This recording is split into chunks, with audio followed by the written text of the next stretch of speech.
All right, guys, thanks for tuning in.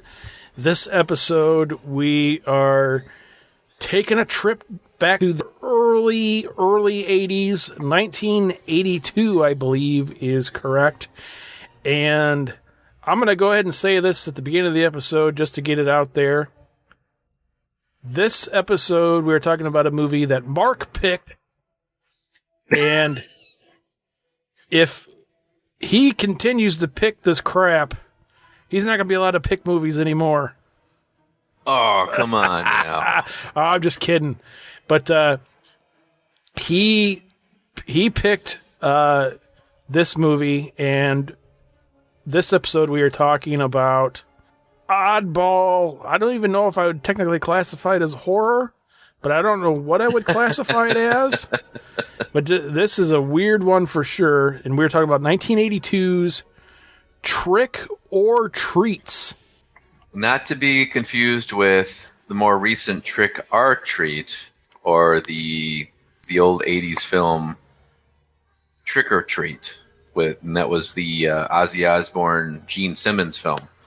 So there's a lot of tricks and treats in this in the horror genre. And this one is probably the most obscure of all the other ones, you know.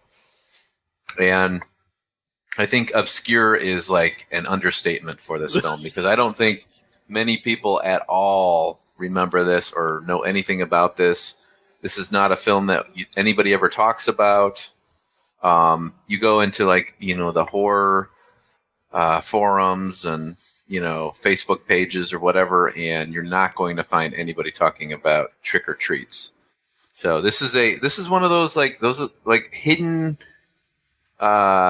mystery movies that maybe one time a long time ago you saw part of it and you'd like say, hey, remember that movie with such and such, and like, you know, and you just can't remember the name. That's this type of movie. I thought from the artwork of this movie that I knew what this movie was, but I think that I had the artwork for this movie and that Ozzy Osbourne, Gene Simmons Trick or Treat movie somehow mixed up. But I don't know where I would have ever seen the artwork for this movie, because I don't remember ever seeing this movie box like in the video stores ever. Well, I'm glad you bring that up, because that is my introduction to this film. Trick or Treats is a film I never saw up until a couple of weeks ago, 3 weeks ago, something like that. And the only reason I remembered or knew about this film was because of the cover art, because of walking through the mom and pop video stores and seeing that picture on the VHS box for that, which basically just shows like a bag with it looks like a head inside with some blood dripping out, and the bag's ripped and it says Trick or Treats on it. And for me, it was like this cover art and the cover art for Chopping Mall always kind of seemed like kind of very similar. You know, the Chopping Mall artwork with the shopping bag with the body parts, and you can see like a head inside and all that, and the robot hand holding it. So I used to always kind of, to me, those two like cover arts were like, I don't know, they fascinated me back when I was just a little kid. Yeah, maybe I did see it in the video stores, and just, yeah, like you said, just never actually saw the movie. And I gotta say that the movie itself is mistitled. It should be Tricks or Treat is what it should be. That's a good idea. I like that. Yeah. Well, in the cover art for the Gene Simmons film, I believe it had a picture of a rock star on it, like doing something with a guitar. And I remember that too. And that movie I actually never saw. That was like one of those things where, you know, you'd meet people and say, hey, back in the 80s, or, you know, you would, you know, back in school and all that, you'd say, hey, I'm really into horror movies, and I'm a big fan of the Halloween movies. And like somebody'd come up and say, hey, did you ever see Trick or Treat? You know, the one with Gene Simmons? And like at the time I was like, nope, never even heard of it. And then like it was one of those films I remember everybody talking about, like, you got to see that. And then all these years later, I still haven't seen it. I don't know if I've ever seen it either. But I somehow like originally when when you first said Trick or Treats, and that's at first that's what I was thinking of, and then you were like the 1982 one, and I was like, oh, there's more than one, and then I was like looking into it, I'm like, oh yeah, this isn't that at all. This is completely different. I don't remember exactly what was on the back of the box, or like what the the synopsis was of the film. I think it was pretty much, really, in all honesty, this movie would not exist if it wasn't for Halloween. I mean, this is one of those follow-ups. Basically, I don't know if we talked about it in the past, like all the Jaws ripoffs that occurred after Jaws came out. There's pretty much every sea creature and animal, and they had all these movies that were like, piranha, tentacles, barracuda, all these movies that were kind of cashing in on Jaws, and it was all the same concept, some sort of killer sea creature attacking people at the beach. Well, this is basically the same run-of-the-mill horror theme that we had after Halloween. Was basically escaped lunatic escapes the asylum and kills people or tries to kill people or what have you, and it's the same idea basically.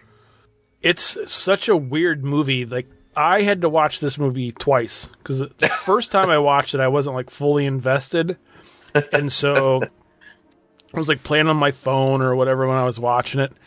And there was a couple of times where I was like, "Wait, what's going on? This doesn't make any sense at all." And so then I rewatched it, and that time I was like, "All right, so I'm gonna put my phone over there, and I'm gonna sit over here."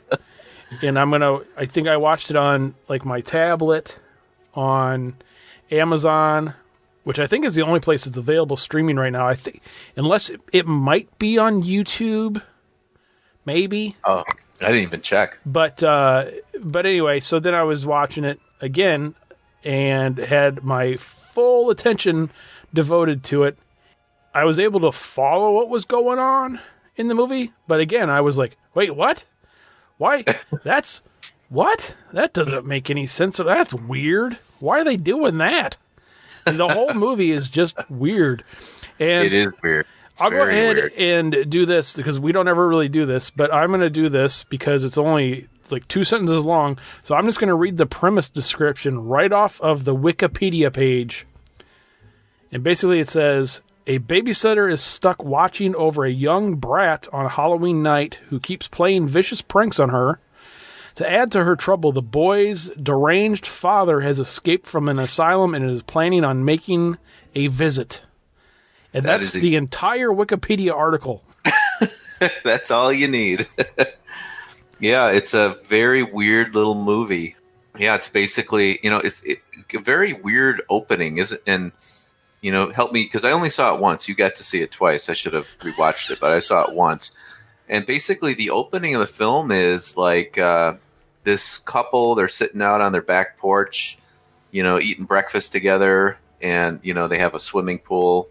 They're kind of like an upper middle class family, early '80s type family, and the husband's kind of dismissive of the wife, and then there's a knock on the door, and these two guys in white suits come into the house. She lets them in, and they basically go and they wrangle the husband in a pretty long, uncomfortably awkward, weird scene, which ends up with everybody, I think, in the pool except for the wife.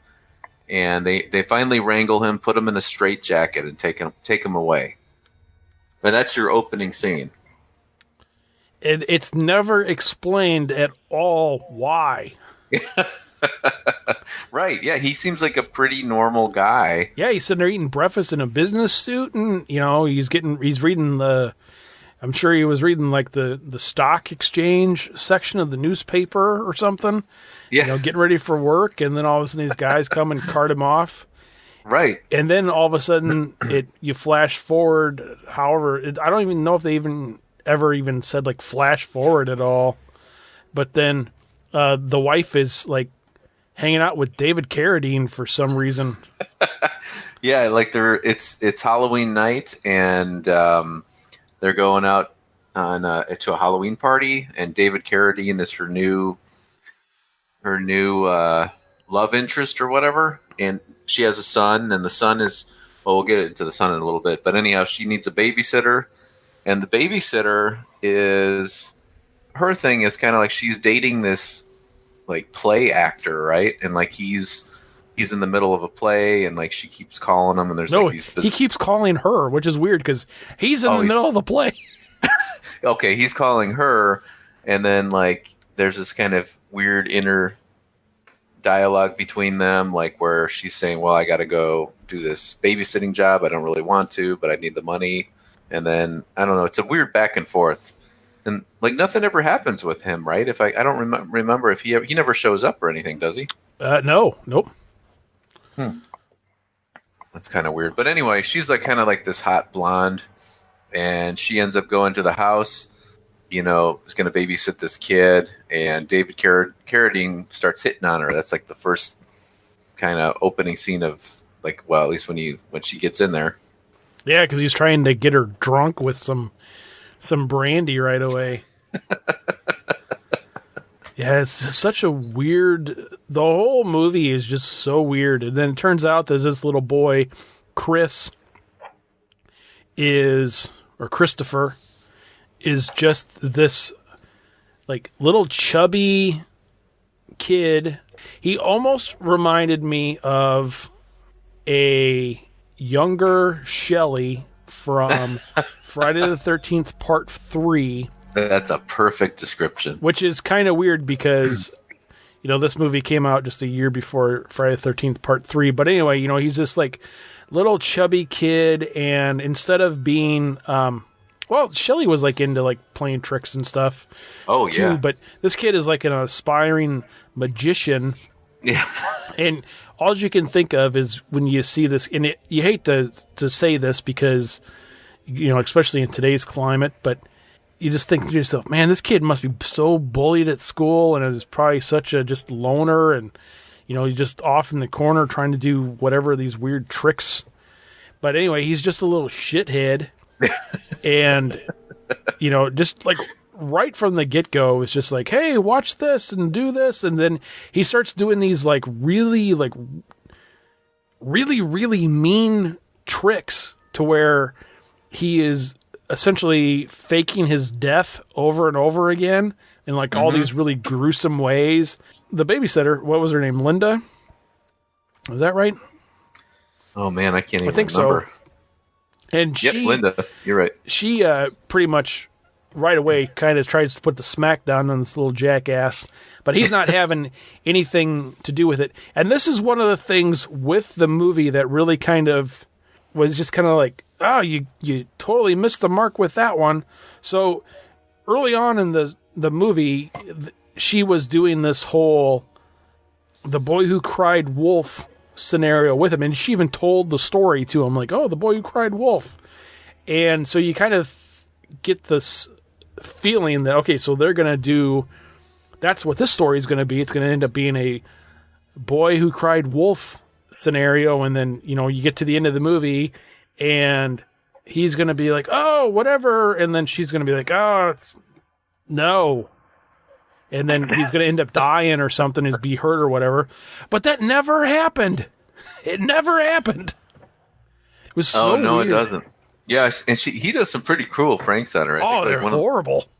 The worst one where, again, they have this pool in the backyard, and like he like pretends he drowned in the pool, and he's like floating on his stomach, and then she pulls him out of the pool and gives him CPR, and then he ends up kissing her, and it's just like, it's like, that's like at the point where she's like kind of pretty much lost it with this kid. But yeah, I mean, it's just unbelievable, like what this kid's doing to this poor lady. And then meanwhile, his dad, who was the one who was carted away in the beginning of the film, is planning his grand escape from the insane asylum. And that's a whole pretty interesting little part there. There's like this head nurse, and he fakes that he's sleeping, and then somehow what does he do again? Does he like knock her unconscious, or? Yeah, he like pulls her on top of him, and then somehow subdues her.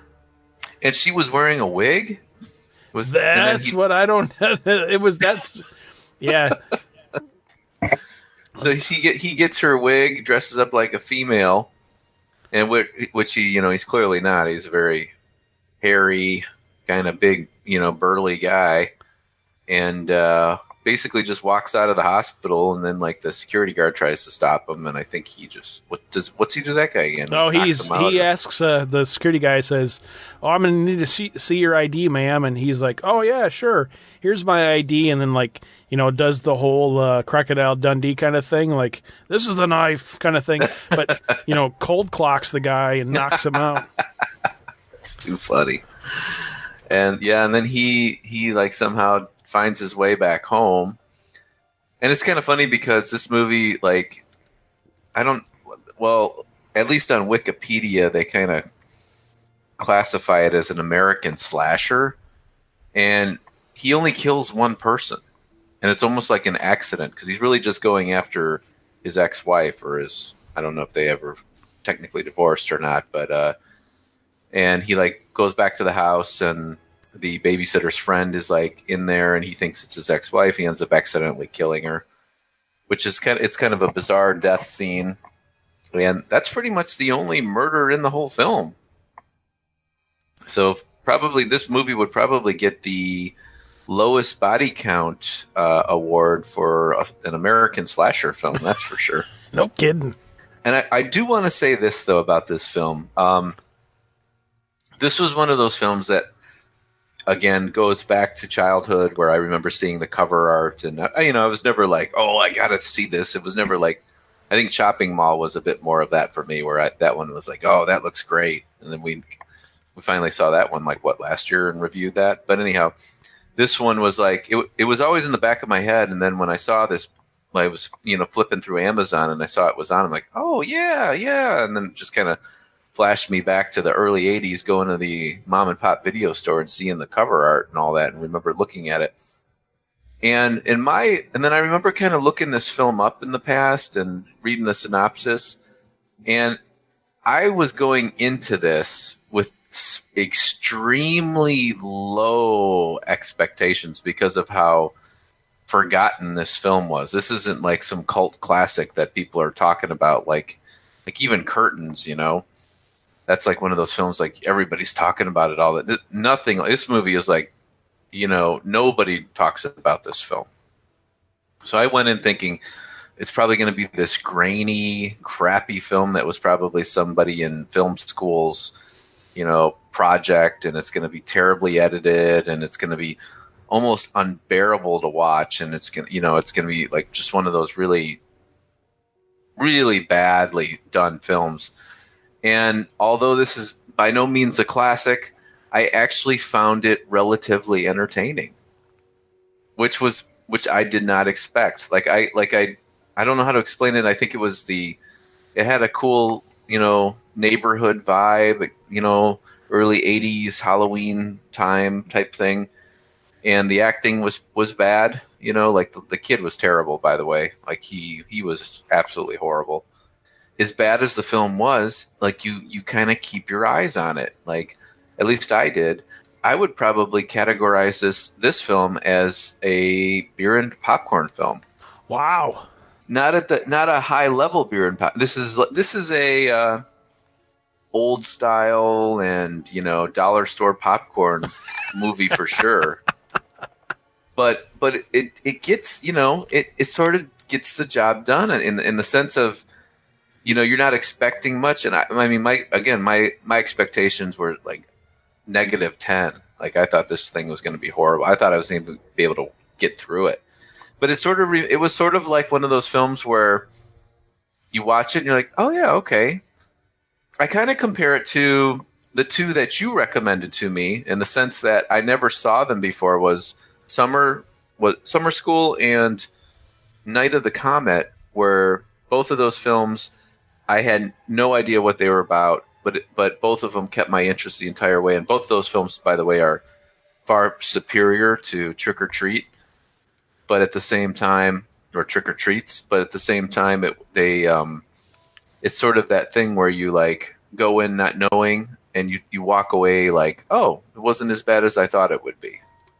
And actually, the other two films that I mentioned, The Night of the Comet and Summer School, actually think are far superior to this film. But this one kind of, I walked away like, yeah, okay. Well, I mean, no, I'm not going to watch this every year for Halloween, but I'm glad I could say I saw it, and I had a beer and some popcorn, and it turned out okay. I almost think, because we've said this before, at least once, maybe even a couple of times, it kind of goes in line with the beer and popcorn movie theme, which I like to think that me and you have made world famous on this show. Oh, absolutely. But I think another category right along in the same realm with beer and popcorn is this would be a perfect movie that needs to be on a hosted horror show like Oh, yes. Elvira or Svengoolie or something. And if this had a horror host like jumping in every 20 minutes or something, I think it would make it way more enjoyable. But otherwise, like if you were just gonna like sit down and watch this on its own, ugh, it's like it's kind of at least for me anyway. It was a little rough to make it through.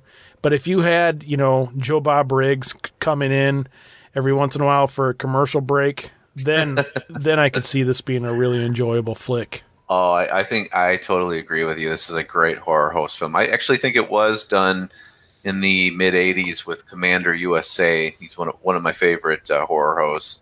I think this was on his roster. Now, again, I didn't see it back then, but I went through his list once of all the films that he did, and I think I recall seeing this on there.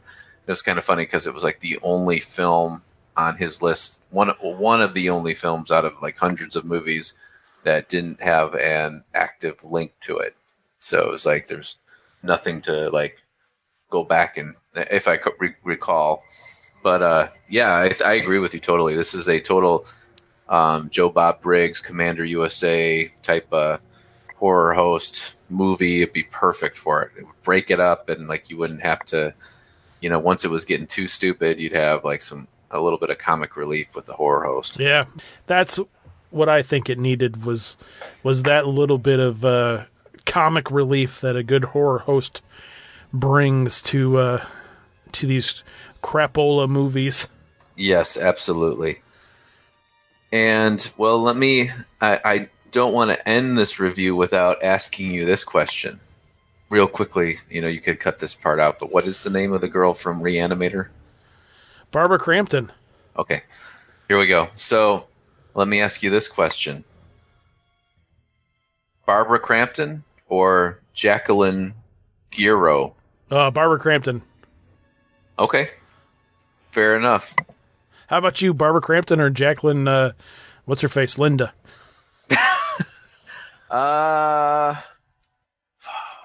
It's a tough one.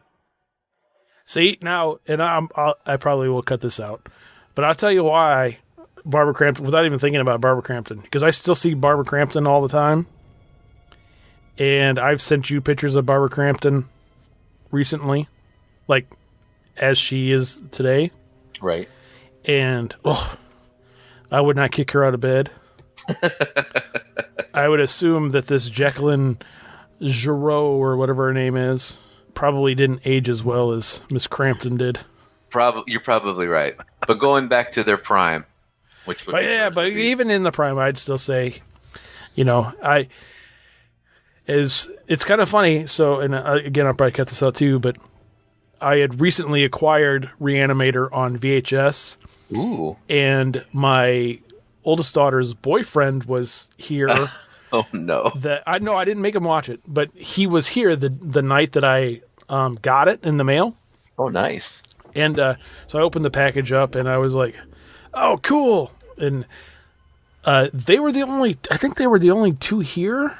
I don't remember where my wife was at, or maybe it was on a weekend. But anyway, I think they were the only two here, and I was like, or my wife had went to bed or something. But anyway, I was like, "Hey, let's watch Reanimator." And my daughter's like, "No," and he's like, "Yeah, whatever." And then I was like, dude, it has the greatest nude scene in any movie, And I'm like typically not a big nude scene fan, but this has got the one nude scene you have to see. And he's like, really? I'm like, yeah. But then my daughter was like, no, we're not watching that. All right. Well, I think I'm going to go Barbara Crampton. Barbara Crampton it is. Yeah. Just because of that scene. Yeah, so I am going to go ahead and, as I said, if this was a horror host episode and I watched Trick or Treats on that, whatever it is, Joe Bob or Svengoolie or something or Elvira, I probably would give this one a raging thumbs up. But unfortunately, I am going to go thumbs down. Oh man. That's too bad. I'm going to have to go ahead and do the opposite of that just because it was a surprise that it kept my interest long enough to focus on the film up until the credits. So I'm going to give it a thumbs up. Not a big thumbs up. This isn't this is no classic. This is no secret hidden gem like that was missing and nobody's seen this one. No, it's a terrible movie, but it's still got enough entertainment value that, if you got enough beer and enough popcorn, you'll enjoy this one. And like you said, it would be a lot better with a horror host. And also, just to kind of wrap things up, this was released on VHS. And I don't know what you think, but we haven't done any like sort of contests or anything lately. How about we do something where, if anybody can name the company that released it on VHS, what the the distributing company, what the video company was, then maybe we could do a prize or something. Oh, sure. We can give away. We can do something real simple. We can do digital code for the new 2018 Halloween movie. Perfect. Well, we both have one, I think. Yep, I have one. Yeah, if you could name the video company that released Trick or Treats, message us on Facebook and let us know. And yeah, that'd be perfect. And then I will try to grab a T-shirt from that said video company for our next outing. Oh, cool! I know exactly where you could probably get that done from if you need some recommendations. I could absolutely use some recommendations. All right, guys. So that's going to wrap it up for this episode.